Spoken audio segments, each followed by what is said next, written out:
Our first award winner tonight is a brave father from Limerick who has refused to let his beloved son's death be forgotten. The callous murder of 35-year-old Roy Collins horrified the nation and has become a symbol of the major gangland problem in this country. But in his reaction to this tragedy, Steve Collins has struck a blow for us all by refusing to be cowed by the killers and by standing firm with incredible dignity.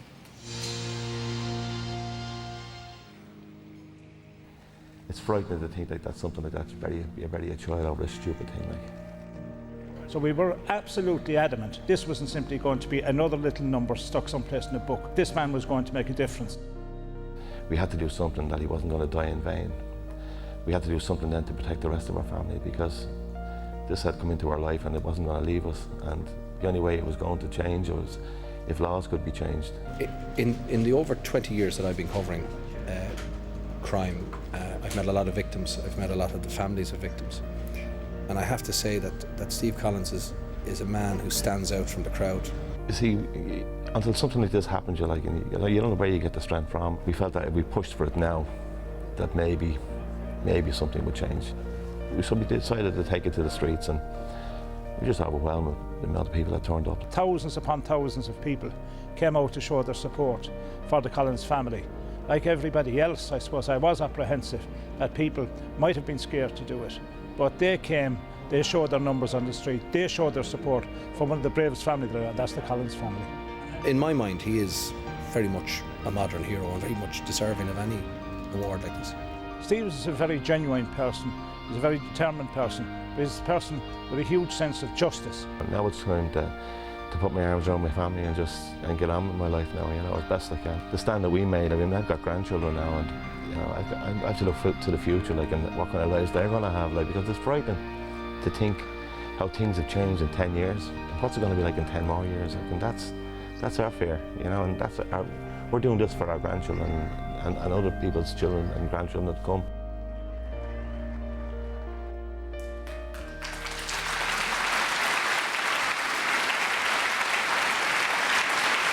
Here to present our first People of the Year award to Steve Collins, would you please welcome Pat Kenny.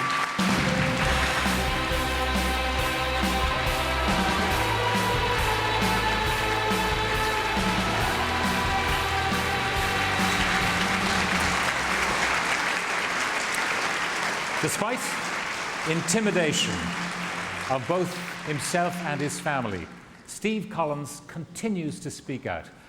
As you probably know, a contract has been placed on his life. He now lives under round-the-clock Garda protection. For many people, their instinct would be to cut and run, and nobody would blame them for that. But Steve is determined not to let the forces of evil in Limerick prevail. And I am proud to present this People of the Year award to this truly courageous man, Steve Collins.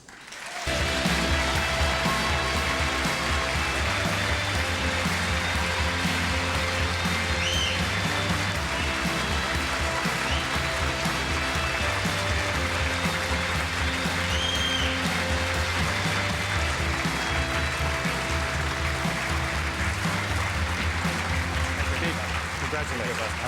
It's heavy. Thank you. Thank you. Thank you.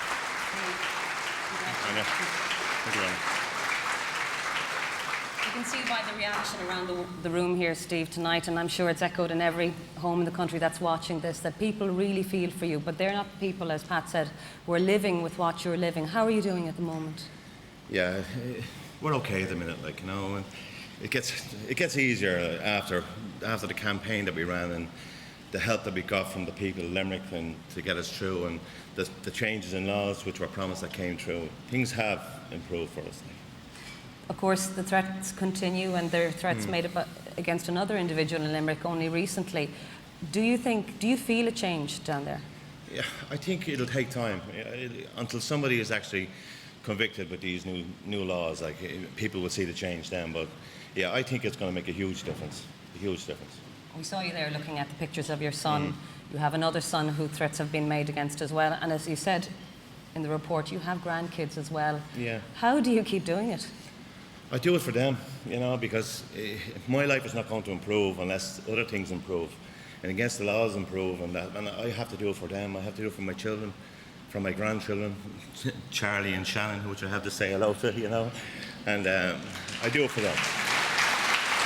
What about the people of Limerick, the people who came out onto the streets? Because the people of Limerick obviously are lovely people like the rest of the country, but rightly or wrongly, they feel that their city has a bad rap because of what happens. What kind of support have you been getting there? Oh, it's unbelievable. Like, I mean, to ask people to come onto the streets and for them to support you the way they done for me, I'm very proud of the people and the people of Limerick and the good people of Limerick and our mayors who helped us, John Gilligan and Kevin Kiley, who organised events for us and got the people to come on the streets and the support that we got. It's just unbelievable. It's overwhelming, and I can't thank them enough, really, because it wouldn't have happened without them. Pat, of course, you've seen a lot of whistleblowers and champions of the people in your time. What do you make of Steve here?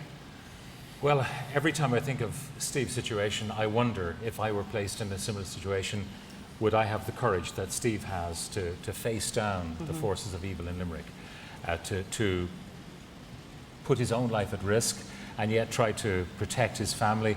I think what he's done is truly extraordinary. I would like to believe that somewhere in the recesses of my soul I would find the courage like him, but I don't know. I don't know that would be the case. And that's why I think you're a fantastic man.